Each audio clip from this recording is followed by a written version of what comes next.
जगन्नाथ कण्ठशोभितकौस्तभ पद्मनाभ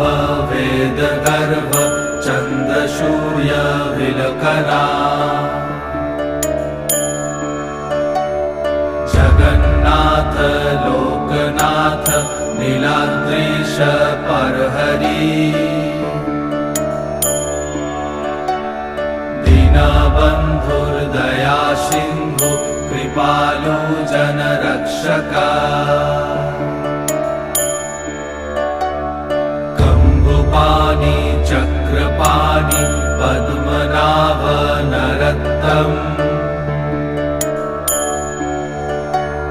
जगत्तं पालको व्यापी सर्वव्यापी सुरेश्वर